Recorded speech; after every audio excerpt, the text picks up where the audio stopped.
It was supposed to be just another thrill-seeking adventure. Alex and Jordan, best friends since childhood, had dared each other into spending the night inside Black Hollow Asylum, a crumbling ruin that locals swore was cursed.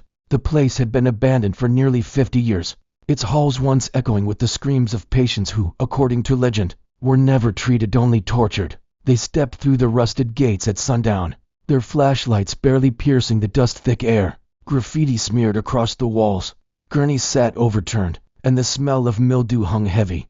They laughed it off, joking about who would chicken out first, and set up their sleeping bags in the old lobby. For the first half hour, the asylum was silent, too silent. Then, creak, a door down the hall swung open by itself, banging against the wall.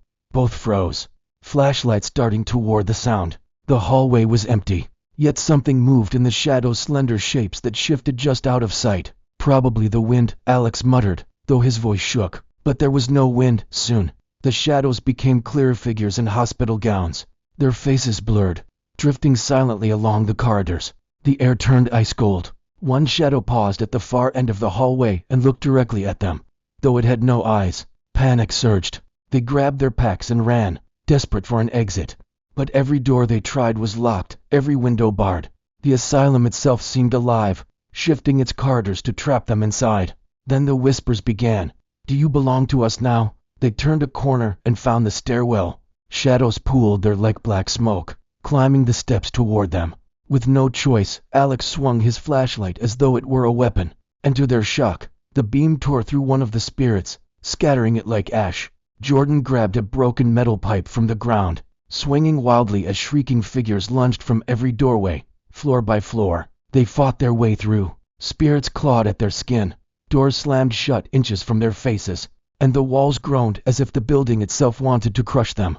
By the time they reached the top floor, their arms ached, lungs burned, and terror gnawed at the edges of their sanity. The spirits screamed in unison, a sound that rattled the marrow of their bones. A final surge of shadows tried to block the last stairwell, but with every ounce of strength, they pushed forward, light and steel cutting through the darkness.